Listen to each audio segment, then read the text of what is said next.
Welcome to Silence Kills. We'll be discussing scientific evidence for a creator and other controversial topics. Here's our hosts, Tom Taylor, Steve Bentley, and Climie. Hi, welcome to Silence Kills. Glad you could join us. My name is Climie. This is Steve Bentley to the right of me, and Thomas Taylor across from me, and we're going to talk about evolution. Go ahead, Tom, start us off. Well, we all know that the beginnings, the foundation of evolution is a book that was written by Charles Darwin back in November of 1859, and then the name of the book today, if you go to the library to check it out, would be On the Origin of Species by Means of Natural Selection. The original title, if you dig a little bit deeper, was On the Origin of Species by Means of Natural Selection, or the Preservation of Favored Races in the Struggle for Life. Now, today it wouldn't be very politically correct to have a title of your book that mentions the preservation of favored races, because it sounds suspiciously racist right from the get-go. But that title in that book changed a lot of people's thinking. I mean, 150 years ago, so much so that really a lot of bad things happened because of that way of thinking. We can talk about eugenics early in the last century. We can talk about Hitler in wanting to create this pure race by eliminating millions and millions of Jews. We could talk about Australia when they classified the Aborigines as a possible missing link between apes and humans, and people took trips to Australia to hunt and kill Aborigines. That's crazy. To collect their bones and to collect them as specimens. So you could just start piling a list up of the negative things that have happened in our history because of that title alone in that book. And you can actually see pictures to this day where they had Aborigines in zoos.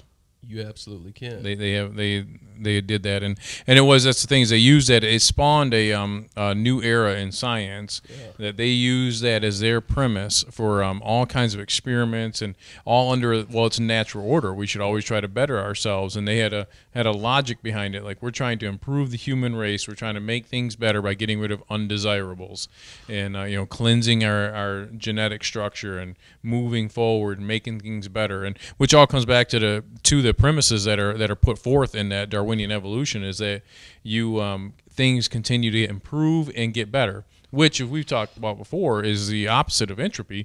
Is that there's this understanding in evolution that this is the one thing that goes against all the other laws of physics. As things improve and get more orderly and get better and better, and that's the premise behind evolution, is that things will continue to get better and better through random changes, and we're going to kind of dig into mechanisms of change here in a second. So And you're absolutely right. That does go against entropy. Things wind down. Things tend toward chaos. Well, if mankind came from a common single cell, however many millions of years ago you want to say, that would be classified as an improvement, as things getting better, which is the opposite of entropy, is what you just got done saying. Greater complexity, greater order. Right. Also, there's a guy named Dr. McGurkridge, I can't remember. He comes on the Duco show on 103.5 from 12 to 4. He's been on there. Bob Duco was a Christian. Rita McMurtry. Yeah, thank you very much, sir. Yeah. And he said that when you look at mutation and it goes from one thing to another, like me, if my wife and I were to have kids, actually it shows, like you guys are saying, is that the mutation of the cell is not getting better; it's actually getting worse. Yeah, so we're going to hit on that real quick here right now. What I want to encourage people at home, or if you're watching this right now, is just Google the mechanisms for change. If Darwinian evolution is true, that we all have a common ancestor, a single cell, there has to be mechanisms that cause that single cell to change to, say, human beings right now. What are the mechanisms that change the DNA code, which are our blueprints on why we are what we are? What is the mechanism that changed that DNA from the single cell to the DNA of a human, let's say? So if you Google mechanisms for change, there are 4 mechanisms. There's mutation, there's migration, there's genetic drift, and there's natural selection. Those are the 4 mechanisms. These aren't mine. These are what are taught. You can look this up for yourself. Mutation is a change in the gene itself. Okay, that gene gets altered. That blueprint gets altered. Migration is just when the gene moves geographically. If an animal was relocated to a different part of the world, say, he took a certain amount of his genes with him and left maybe a pool of animals behind. Now that the genetic code for that animal is a little less is more limited than what it used to be. Genetic drift is basically if you stepped on a bunch of certain colored bugs and you eliminated them from the gene pool and you left this colored bugs over here, we have a net loss of information there. We didn't gain any new information. Just like in migration, we didn't gain new information. We actually lost a little bit. Okay? And then natural selection was probably the most common term that we grew up with hearing as a mechanism for evolution. And we talk about the survival of the fittest. You always get the example of, say, the dog with the long hair at the North Pole and the dog with the short hair at the North Pole. And when it gets super cold, the animals with the longer hair tend to survive better, right? So if the dogs with the short hair died out, again, we would be left with a net loss in information. We didn't gain new information. So out of the four mechanisms, go ahead. Let me address a little bit on natural selection, something I was talking to my kids about the other day too, is that's often been called the survival of the fittest. Yep. Now, these days, though, back when this all started, and there's some places they still talk about that and teach it, survival of the fittest, but one of the things that we've observed scientifically with our observation is that it isn't survival of the fittest. It's survival of convenience or survival of happenstance, and because the survival of the fittest is a concept of creating greater order. And so you have the most fit. They survive. Of course they survive. They're the most fit. And so then, of course, you can see things getting better and better through this concept of survival of the fittest. Unfortunately, when we observe in nature and we observe in the world, that's not what happens. What happens is what survived was what happened to not get killed. And it might have been the most fit that would have moved us forward, but it didn't survive because of circumstance, happenstance, or whatever happens there. And we see it again and again in nature where the fittest isn't what necessarily survives. Often the weak is what survives, only because of, we were talking about the concept of bravery, somebody that's fearless. Eventually the fearless, if circumstances are right, the fearless will move up and have greater and greater opportunity, and they'll take over the world. Unless they're a little bit too fearless and they hit some challenges that they should have been more fearful of, and they get wiped out. Or an earthquake, and they all get swallowed up. Yeah, sometimes it's survival of the luckiest. Yeah, survival of the luckiest would be the right term. It can be. It could be. Yeah. Really, Often. ultimately, it's whatever animal reproduces is the way genes go forward. It's really not the fittest necessarily. It may be the fittest. It may be the luckiest. You know what I mean? But really, it's who reproduced is the bottom line. Often it's whoever's most prolific at reproducing. Absolutely. Rabbits. Rabbits. They're taking over the world. There he is. Where? There. What, behind the rabbit? It is the rabbit. What? You got us all worked up. Well, that's no ordinary rabbit. That's the most foul, cruel, and bad-tempered rodent you ever set eyes on. Go on, boss. Chop its head off. Right, silly little bleeder. I warned you. I've done it again. I warned you, but did you listen to me? Oh, no, you knew it all, didn't you? Oh, it's just a harmless little bunny, isn't it? So let's hit on really quick. If we can eliminate migration, genetic drift, and natural selection because they don't change the information, none of those three mechanisms are going to change the information from the first single cell to a human. Only mutation. Mutation, in my opinion, is the king of Darwinian evolution. The problem and the struggle that I have with mutation being the chief mechanism is that when scientists observe mutation, it's not favorable.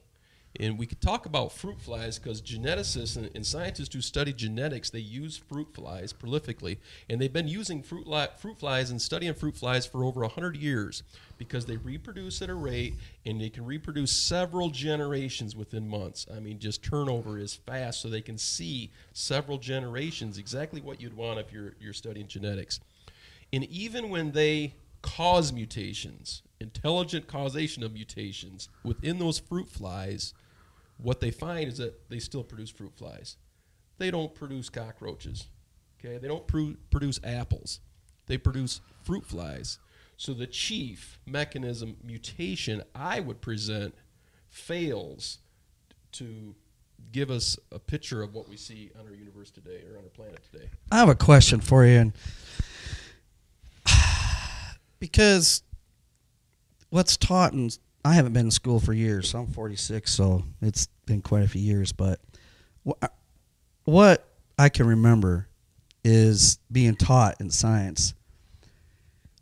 And you're saying this example of fruit flies mutating. They're not turning into a different species. Then why would scientists have put in books for us as little children all the way up till we graduate out of high school, even into college, why would they show some kind of single cell in the ocean and then somehow turns into a fish, and then somehow the fins grow bones, and somehow turns into an ape, and then somehow turns into human? Why do they teach that if what you're saying is true, which it sounds like it is, that by the studying of fruit flies, it's not changing, that fruit fly is not changing into a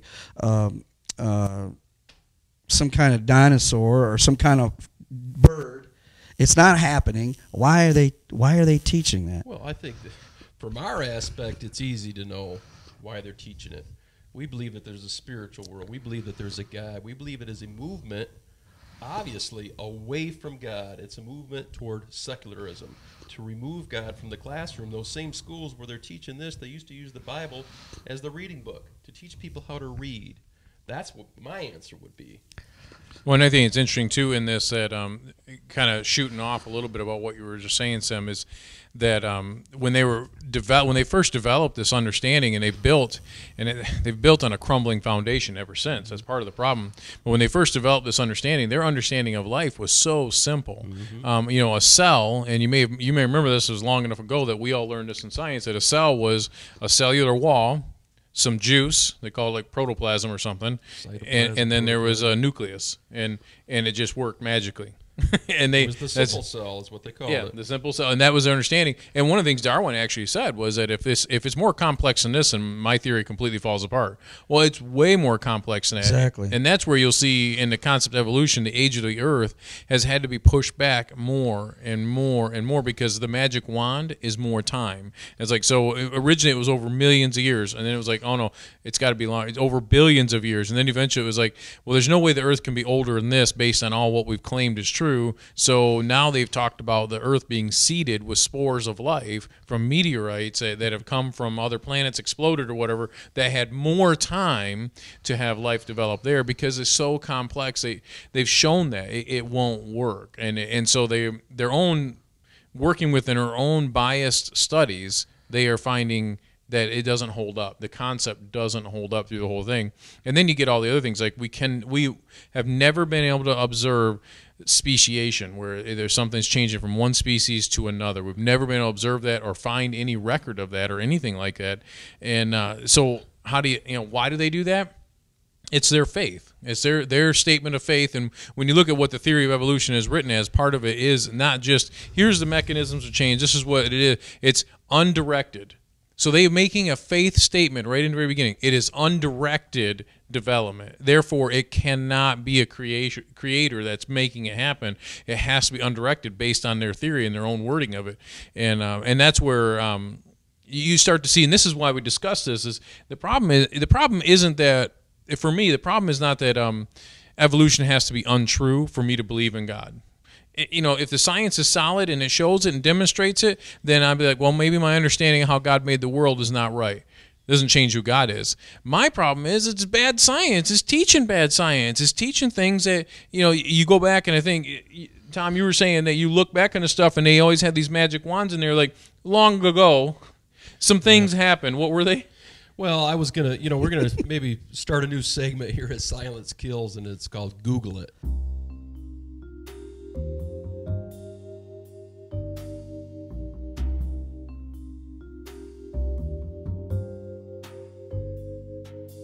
Okay, Google it. One of the interesting things, if you'll Google, and I did it the other day, is where did the elements come from? We all were taught this periodic table. We probably had to memorize it and fill in all the blanks. The elements, where everything is made up of these certain elements in our universe, right? Google it. where did the elements come from? And one of the sites that popped up first was called Futurism. And if you read the words, it's only one page where they talk about this. The words like long ago and far away are in there. May have, could have, might have been. You need to pay attention to those words because what they're basically telling you is we're not sure. Okay, that's what I get out of the whole article. I'm gonna say, isn't that where Darth Vader came from? Well, Long yeah. ago. It was like, You have failed me for the last Man, time. you're ruining it for me. God.